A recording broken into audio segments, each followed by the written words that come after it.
Cek sound. Oke, bismillahirrahmanirrahim. Assalamualaikum warahmatullahi wabarakatuh. Kembali lagi di Area D31 Media. Oke, cuy. Jadi pada video kali ini saya pengen ngebahas tentang Andrea Dovizioso yang kemungkinan dia persentase dia itu kembali ke MotoGP di musim 2022 itu hampir 100% atau ya bolehlah bisa dibilang 90% dia fix akan kembali lagi ke MotoGP di starting gate MotoGP. Oke, bagaimana beritanya dan seperti apa beritanya? Mari disimak video ini sampai selesai. Cuy.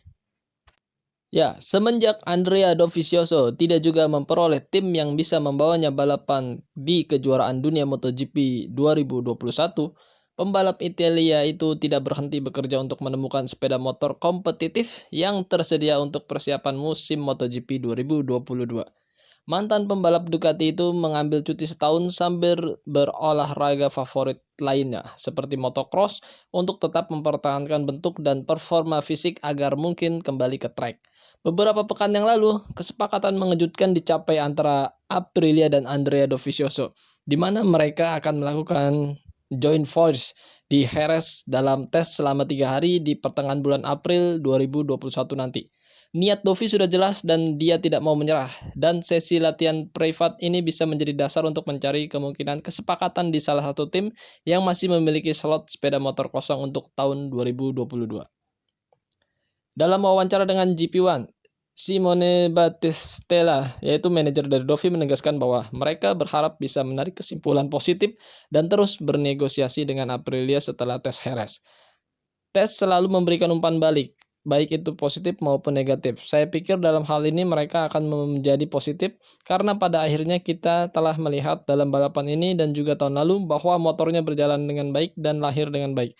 Saya tidak tahu apa yang akan terjadi setelah tes ini, semuanya akan bergantung pada proyek masa depan. Seperti yang selalu dikatakan Andrea, proyek adalah segalanya. Dia ingin kembali tetapi dengan syarat. Simone Battistella tidak menutup kemungkinan bahwa di masa depan Andrea Dovizioso dapat melakukan wildcard dengan Aprilia.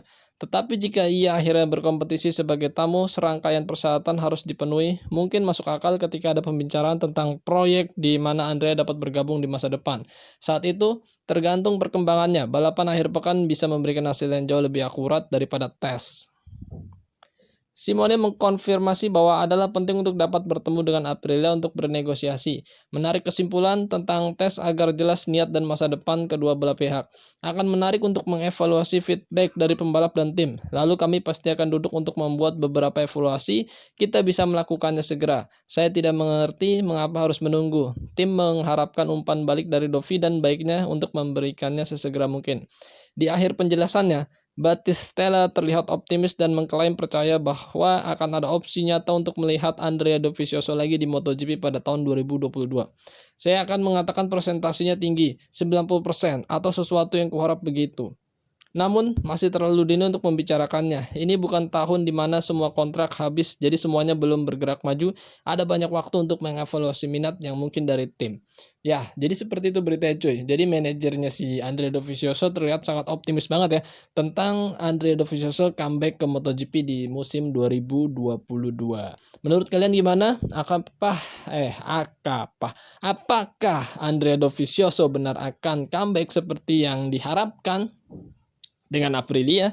Karena kita tahu Andrea Dovizioso cukup kenyang pengalaman dengan motor-motor MotoGP bermesin V4 ya, jadi kayaknya sih akan smooth banget perpindahannya dari Ducati ke Aprilia. Dia nggak akan kaget-kaget banget karena sebelumnya dia udah bawa Ducati yang juga cukup liar dan cukup kencang, dan kita tahu sebelumnya di konten saya sebelumnya Andrea Dovizioso mencatatkan dirinya sebagai pemegang top speed rekor di MotoGP. Itu wah, rekornya banyak di MotoGP dengan motor Ducati, dan dia berani banget kan untuk ngegaspol sampai akhirnya sebelum masuk tikungan dia ngeremnya paling telat untuk bisa mencapai top speed tertinggi dengan Ducati. Jadi Aprilia-nya udah keren, butuh pembalap yang keren.